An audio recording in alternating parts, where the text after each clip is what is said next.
Hi friends, welcome back to our channel investing with Dhan.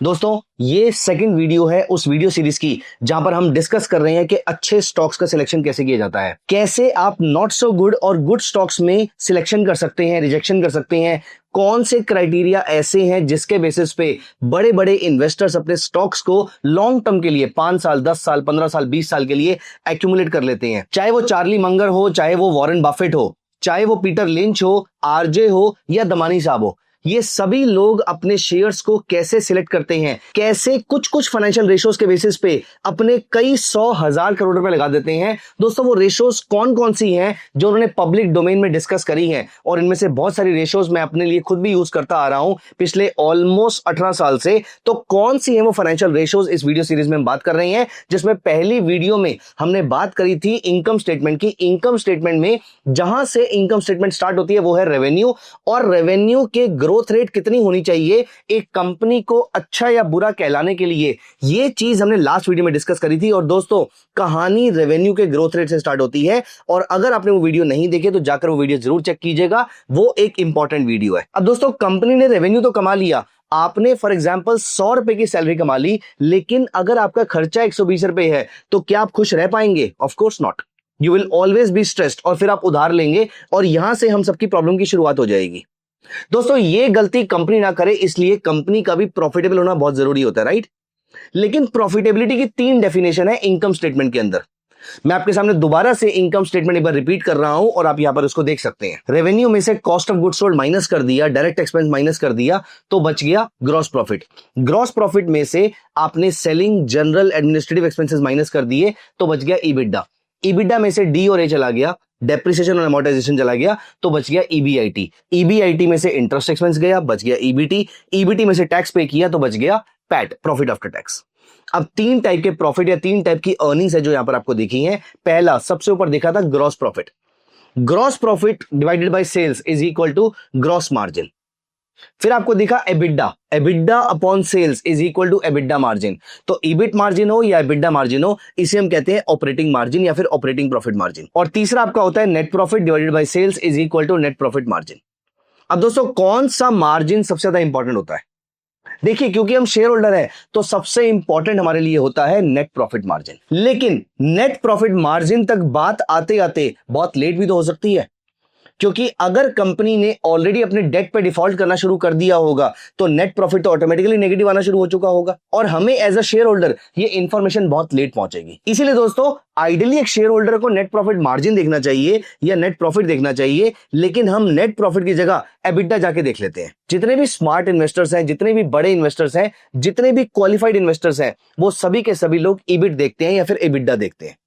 दोस्तों, EBIT या EBITDA मतलब operating profit margin आपको यह बताता है कि कंपनी ऑपरेशंस के लेवल पर ही कितना प्रॉफिटेबल है या कितनी लॉस मेकिंग है। क्योंकि अगर कंपनी इंटरेस्ट पे करके लॉस में जा रही है तो डरने वाली बात नहीं है, क्योंकि इंटरेस्ट तो कभी ना कभी पूरा रीपे हो ही जाएगा, एज इन डेट तो रीपे हो ही जाएगा। अगर कंपनी टैक्स पे करके नेगेटिव जा रही है तो ये सिर्फ टेम्परेरी होगा, क्योंकि टैक्सेस तो प्रॉफिट में से दिए जाते हैं। अगर लॉस में से टैक्स पे करना पड़ रहा है तो इसका मतलब शायद पुराना बचा हुआ होगा, तो वो डेफर्ड टैक्स लायबिलिटी हो जाती है आपकी। तो बाकी की जो 2 चीजें हैं, इंटरेस्ट और टैक्सेस की वजह से अगर आपकी कंपनी लॉस में जा रही है तो आपको घबराने की कोई जरूरत नहीं है। लेकिन कंपनी अगर ऑपरेशंस के लेवल पे लॉस पे जा रही है तो दोस्तों, यहां पर घबराने की जरूरत है। इसीलिए मेरे लिए एक बहुत important condition after the revenue growth rate, it is EBITDA margin.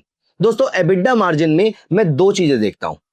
मैं आपको स्कैनेक्स टर्मिनल पे लेकर चलता हूं और मैं आपको दिखाऊंगा कि मैं 2 चीजें कौन सी देखता हूं और क्यों देखता हूं। आइए, यहां पर हम चलते हैं स्कैनेक्स टर्मिनल पे। ये हमने धन का इनबिल्ट स्क्रीनर विच इज स्कैनेक्स हमने ओपन कर लिया है। यहां पर हम चलते हैं ऐड फिल्टर्स में। दोस्तों, यहां पर मैं टाइप करता हूं एबिडा। मुझे यहां पर 2 चीजें चाहिए। पहला, मेरा एबिडा मार्जिन जो है वो पॉजिटिव होना चाहिए, मतलब वो एक पॉजिटिव नंबर होना चाहिए। ऐसा क्यों? क्योंकि अगर एबिडा मार्जिन नेगेटिव है मतलब ऑपरेटिंग प्रॉफिट मार्जिन नेगेटिव है। ऑपरेटिंग प्रॉफिट मार्जिन 2 चीजों से मिलकर बनता है, ऑपरेटिंग प्रॉफिट अपॉन सेल्स, हमने पहले डिस्कस किया था। सेल्स तो नेगेटिव हो नहीं सकती, तो मतलब ऑपरेटिंग प्रॉफिट नेगेटिव रहा होगा। ऑपरेटिंग प्रॉफिट नेगेटिव है, मतलब मेरी कंपनी पहले से ही लॉस मेकिंग है, इस लॉस मेकिंग कंपनी में मैं इन्वेस्टमेंट क्यों करूंगा। हाँ, आप चाहें तो किसी और पर्पस की वजह से आप लॉस मेकिंग कंपनी में इन्वेस्टमेंट कर सकते हैं। आजकल जितने भी न्यू एज कंपनीज हैं, जैसे कि पॉलिसी बाजार हो गई, जैसे कि जोमैटो हो गई, स्विगी हो गई, ये सारी किसी ना किसी टाइम पर या फिर अभी से कुछ टाइम पहले तक, और इनमें से कुछ तो अभी भी लॉस मेकिंग है और लोग अभी भी उसमें इन्वेस्ट करते हैं। तो वो एक पर्सनल चॉइस हो सकती है, लेकिन मैं पर्सनली क्योंकि प्रॉफिटेबल कंपनीज चूज करना चाहता हूं, इसलिए पहली कंडीशन मेरी ये है कि एबिडा मार्जिन। दोस्तों इसमें नंबर क्या डालेंगे वो हम थोड़ी देर के अंदर आते हैं। दोस्तों दूसरी कंडीशन है कि एबिडा सिर्फ पॉजिटिव नहीं होना चाहिए, एक पॉजिटिव नंबर तो होना ही चाहिए, एबिडा ग्रोइंग भी होना चाहिए। अगर आपकी कंपनी लगातार हाई मार्जिन पे अपने माल को बेच पा रही है, दोस्तों रेवेन्यू तो हर साल बढ़ेगा ही बढ़ेगा, लेकिन अगर आपका मार्जिन बढ़ रहा है, प्रॉफिटेबिलिटी तभी आएगी। इसका मतलब यह है कि आपका जो मार्जिन है वो सिर्फ पॉजिटिव नहीं होना चाहिए, आपका मार्जिन ग्रोइंग भी होना चाहिए। मैं ये दोनों कंडीशन यहां पर ऐड कर देता हूं और फिर हम देखेंगे हमें रखना क्या है इसके अंदर। तो पहला है एबिडा मार्जिन।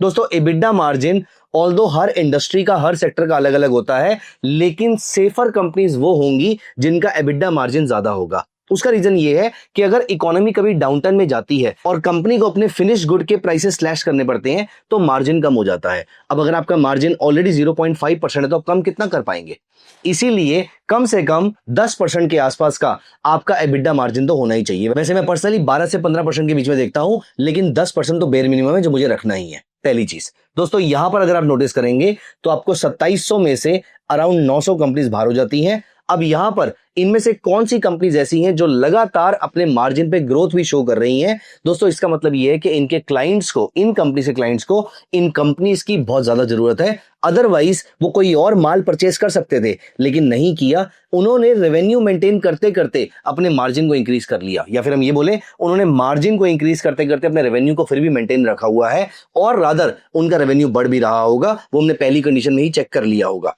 दोस्तों यहां पर अगर हम देखें तो मुझे चाहिए मार्जिन ग्रोथ रेट कम से कम 15%। मुझे मालूम है 15% पे I am expecting too much from the company, but yes multibagger ढूंढना है, अगर एक अच्छी कंपनी ढूंढनी है तो हमें कंडीशन स्ट्रिंजेंट रखनी पड़ेगी। बहुत बार तो मुझे कोई कंपनी मिलती भी नहीं है, लेकिन जब कभी मार्केट्स करेक्ट होती हैं, जब कभी भी इनके रिजल्ट्स अच्छे आने शुरू हो जाते हैं, तो फिर ये कंपनीज मेरे पोर्टफोलियो में और मेरे स्कैनेक्स में ऑलरेडी आने शुरू हो जाती हैं। तो यहां पर देखिए एबिडा मार्जिन का ग्रोथ रेट जो है वो 15% से ग्रो कर रहा है। अब यहां पर ये दोनों कंडीशन जब हमने ऐड करी तो मेरे पास बचती हैं अप्रोक्सीमेटली 70 कंपनीज।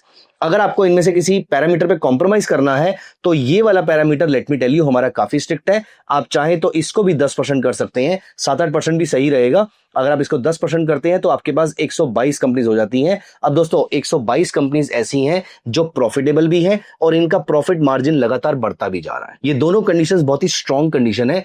ऐसी कंडीशन डालने पर, या मैं ये बोलूं ये दोनों कंडीशन डालने पर आपके पोर्टफोलियो में खराब कंपनी आएगी, इसकी प्रोबेबिलिटी बहुत कम है।